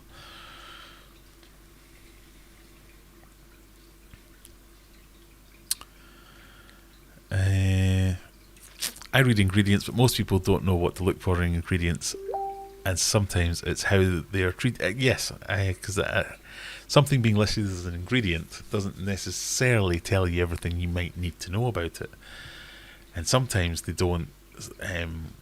So they'll list like, I can't remember which brands it is, but some brands will list like ash. They'll say ash so many %. Another company might call that additives, or another company calls that binding agents or filler or something like that. And the same people will be reviewing that going, oh, this has only got filler in it, whereas this has got ash in it. I'm not buying this. It's got ash. And it's like, no, it's the same thing. They're just listing it differently. So it's as important to know what they're not listing as it is to know what they are listing. And even if you look at what they are listing, it's not quite as simple as being able to read it off the page and saying, well, that's good or bad, but it's how that's processed. There's a whole thing about irradiated things as well in the fresh and frozen foods, which I don't understand, so I won't even begin to talk about it. But I had a conversation with someone about it and spent a good 10 minutes kind of going, whoa, it started going over my head a good 9 minutes ago. We're in too deep. I can't stop them now. I don't understand any of this. I understood enough to know that I didn't understand. Let's put it that way.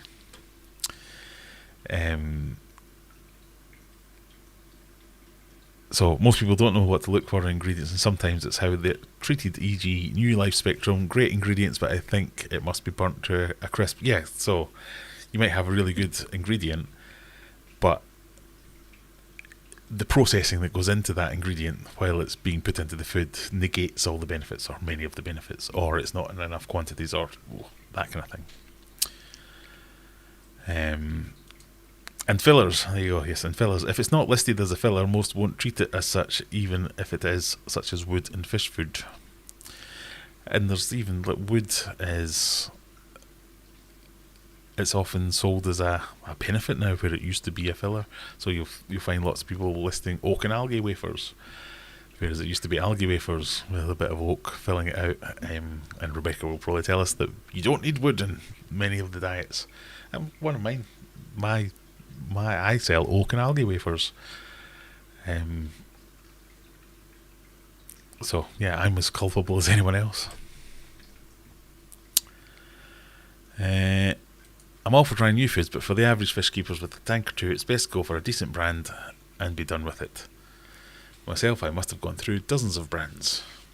See, you're the reason why I'm not a millionaire, Luke, because all the new people are all going for the big established brands. I get what you're saying. I don't necessarily agree, but you're not wrong.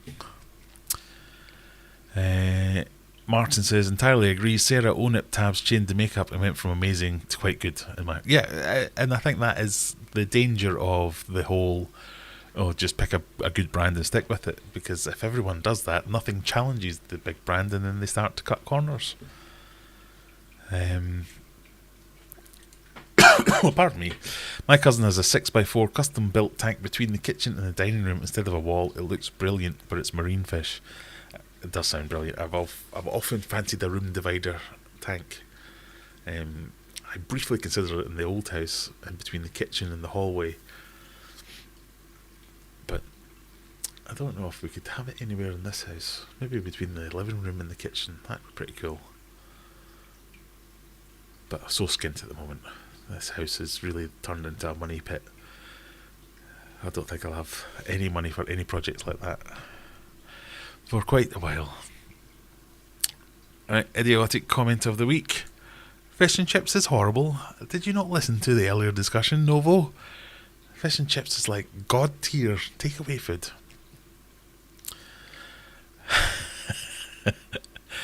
Callum says, I might have fish and chips tonight, just for the halibut. Oh no, the sound effect didn't work.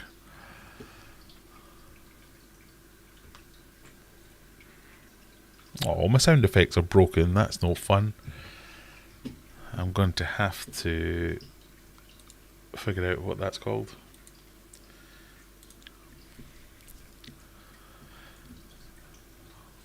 Waited all that time to use my sound effect and then it didn't bloody work.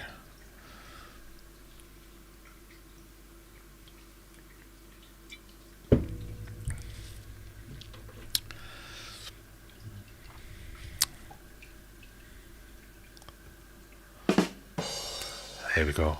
I'll read that one again. I might have fish tonight, just for the halibut.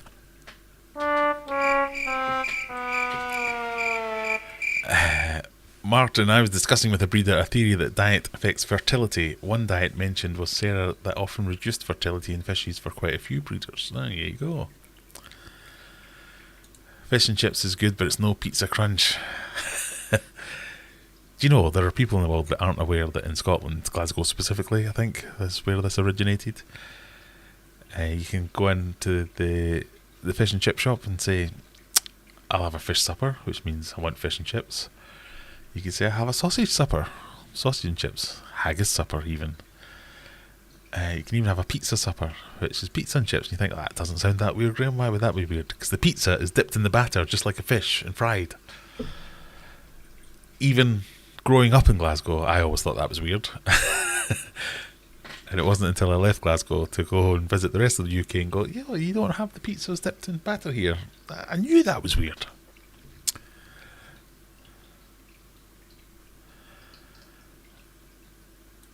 Glad to see you're enjoying yourself again, by the way. You seemed quite down last. I was a bit down, yes. Last couple of weeks have been a bit of a struggle, but I'm hoping holiday on the horizon. Don't have to worry about work for a week. So this week and next week's stream should be fine, and then when the grim reality of returning to work hits me after that, we'll see.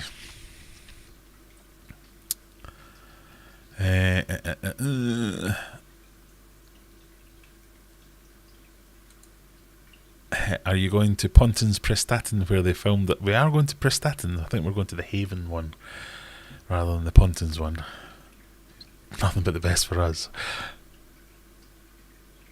It's the kind of holiday that would have made me, I'd have been like, what? No, I can't think of anything worse that I'd rather do that. But the thought of, because we actually wanted to go to Italy and do Vesuvius and things like that. But the thought of all the air travel problems, all the border problems, I couldn't face it. Just being stuck anywhere with my kids all losing their mind and making me lose my mind. I thought, all right, we'll let things calm down for a year, hopefully. Things will get their act together by next year, and we'll do that next year. This year, we'll just stay in the UK somewhere. And it was very specific requirements. What can we do where, even if the weather is crap, there's still activities to do, there's still places to go, things to do. The kids won't be tearing each other's hair out or my hair out. And kind of a caravan holiday on a caravan park that's got like play parks and swimming pools and all that kind of stuff. Kind of ticks all the boxes. So I never thought I would be really looking forward to this kind of holiday, but I'm really looking forward to this holiday. I think it'll be great to get away. I'm more of a, I like to go to a resort, lie by a pool, drink beers, read some books, dip in the swimming pool every now and again, fairly high level of niceness to a hotel or a villa or something like that, and relax.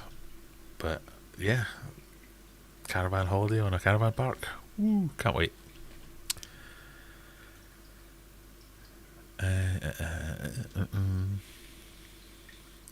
I only know how to make food on the grill or in the deep fryer, so when the nephew showed up with halibut, fish and chips was an easy option. I don't Don't deny it. It sounds great. I treated myself to an air fryer this week. I was hoping that was going to turn up because I was going to try that. So that, might get the Aquarium Adventures Foods channel going next week.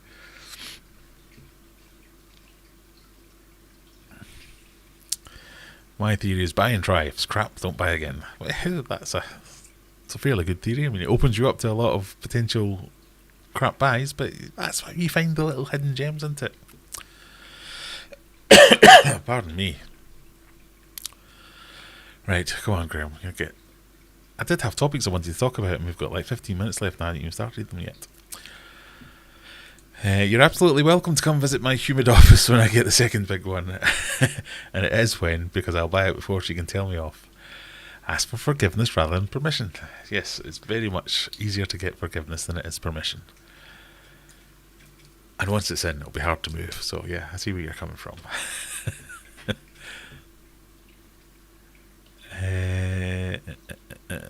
For freshwater fish, you don't need to buy additional additives unless you're starting with RO to reconstitute the water with lost unnecessary TDS. Personally, I think it's a scam. What are we talking about there? Sorry, I've missed something clearly. No, the whole prebiotics and probiotics thing, yes. It's not a scam as such. I just don't think the science is matched by the application, if that makes sense.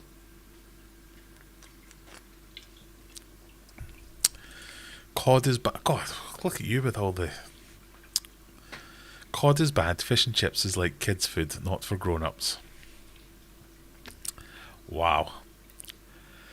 Could not be more wrong, Novo. Sorry. Early retirement? What, for me? Or for Novo? I can't be retiring early. I'm not that old yet. I know I'm old for a Glaswegian, but come on. It's just grey hair. I've had it since I was 20. Fish and chips is God tier, exactly. Only scenario it works is when you have soft water and it needs to be harder. That's what she said. I've got office vibes for that one. Yeah, if you're trying to change the water chemistry, it depends what you're aiming at and how you need to get there. Personally, I try to adjust everything to what I've already got rather than getting my water to fit some other parameter, because I just think you're fighting an uphill battle as soon as you start doing that. But yeah, if you're trying to keep African cichlids, for instance, you're going to want harder water. But it depends where you start, where you're trying to go, and there's lots of variables in there. It's jumping around again.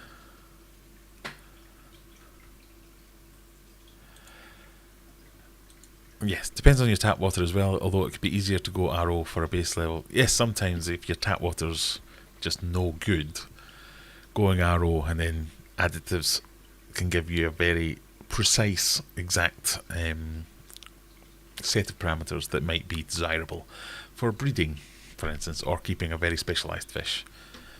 That might be the way to go. I only use the tabs to bring the fish to the front or photos and family, and they always seem to love it. Was probably just a drug. What's that referring to? Sarah made the food's all natural, no more colours in the food. My fish is less interested now in the new stuff when it was bright red. Yeah, I used it to bring all... Well, if you're in the UK, I do a line of sticky tablets, which are... He says, looking down here to remind himself what he sells. They've got a sticky tropical pellet, a sticky krill pellet, and a sticky spirulina pellet, which are all fantastic. I would say that. Air fryer and electric oven? No. There's more. I have an electric oven. Why would I buy another one if... This is my my goal to reduce my energy consumption. Do you know how much energy to just turn on one of my ovens to cook, I don't know, let's say a meal for a family, to heat up some chips, some fish and chips in the oven, versus an air fryer? So it's like the one I've got apparently is between 60 and 70% cheaper than running my equivalent oven, and it cooks food much faster. And in comparison with a deep fat fryer, much less oil, so it's a lot healthier. So I'll be skinny in no time. So I'm going to get into it. The air fryer will be cool. Novo, you cod to be joking. Us Brits have lived on it for generations, quite right.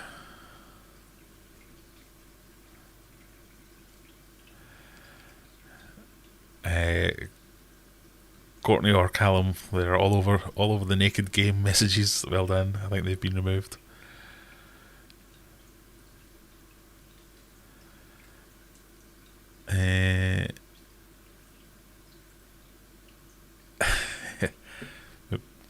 We might promote some of you to, if there's any interesting being mods, so people, I'm thinking like Freshwater Theology, who contribute quite a lot to the stream, answering questions on our behalf. If you feel that's your kind of thing and you're interested in becoming a mod, let me know. Join the Discord. Say, I don't mind doing it. There's no expectations. You don't have to turn up every week. You don't have to do certain things.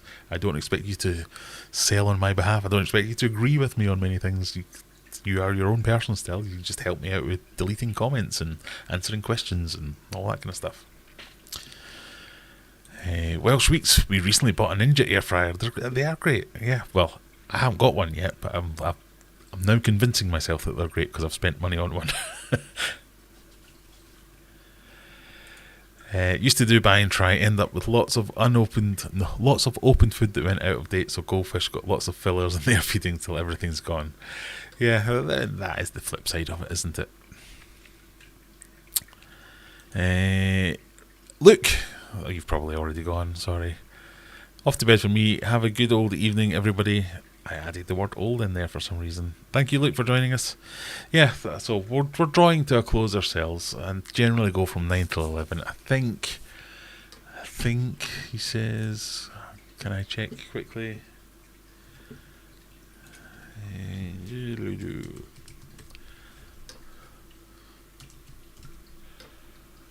I think Coldwater Aquatics usually streams after me. Yep, and they are streaming this, so if you want to continue your fishy evening, if you want to have a fishy Friday, go and check out Coldwater Aquatics. They've got the right idea. Coldwater Aquatics. You don't need to heat your fish room. You don't need to heat your water. Perfect. Yeah, so you can go there, you can join in that stream, say hello, say we sent you from Aquarium Adventures, and if you don't want to do that, you've also got over there, join the Discord, say hello, let us know what you're up to this evening, this weekend, what's going on basically. I can't remember why I'm talking about this now. I've lost my train of thought, but anyway, yeah, so we're on to a close, so that's your options after this, or you can just go and watch the telly or do whatever the hell you want to do, but there are some options if you want to do that. Simon, happy to be a mod if you're okay with that. Well, definitely interested in expanding the mod team. There's a series of rigorous questions you have to pass. There isn't really. Yeah, you just have to convince Jennifer and Courtney and Callum and all the other mods that that it's worth it. My granddad's from Glasgow. He's just turned 65. People travel from the Highlands to see the remarkable sight of a Glaswegian over 65. My granny, I was about to tell you how old she was, but I can't remember how old she is, but she's got to be pushing 90 now. And she's ridiculous for a Glaswegian.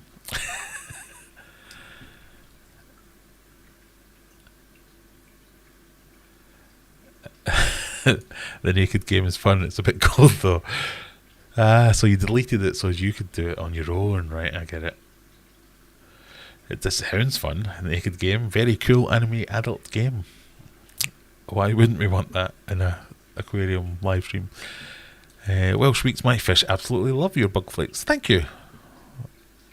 I've had nothing but good reports from them. I was a bit worried about the bug flakes, because the bug flakes specifically, they're a food that I tried for a long time, and I always thought they were off, or they were just very dry and very crumbly. They weren't like traditional flake foods where flakes had some substance and they held together like flakes. These are just like super dry and super crumbly, but the fish all loved them. That's why I used them.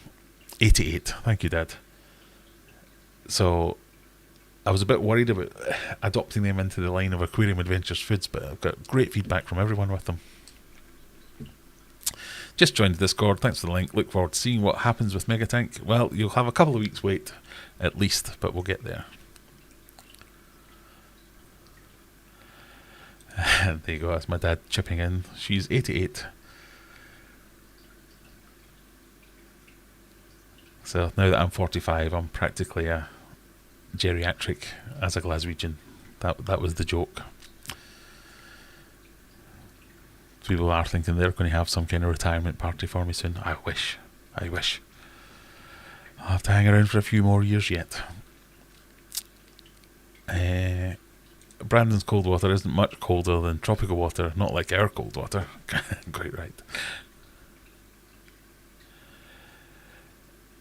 Yes, our cold water for a good portion of the year can be painful to put your hand in for long periods of time. Exactly. Right, I think we're reaching that point, people. If you are interested, jump into the Discord server. Let me know if you're available. I can't make everyone a modder, it just makes a mockery of it. So if you don't mind helping out on the streams occasionally, you don't need to be here every week or any of that, but if you are fairly knowledgeable, can help people out either with fishy questions or just with general admin tasks of this is where you can find the website, or this is where you can go and hit subscribe, or these are some other things that you need to look at, all that kind of stuff. Very loose, no super firm commitments or anything like that. If you do know your fishy stuff, that always helps as well. But there was something else I was meant to say. That'll do. Press that like button before you go. As always, I'll have a nice holiday in hopefully sunny Wales. As always, have a fantastic weekend. Hope you keep well. Hope you keep your elbows wet. Is that even a saying? No. Who knows? Hope you have a good time. I'll have a nice time on holiday. I hopefully will share some pictures in Discord. You can see what I'm getting up to. If we catch some crabs, that's generally aquatic, isn't it? And we'll see you probably next week, but no guarantees. Well, probably though. Thank you very much for joining me. As always, go and click some things. If you can click it, give it a click. Go and watch some videos. Cheery bye. Bye.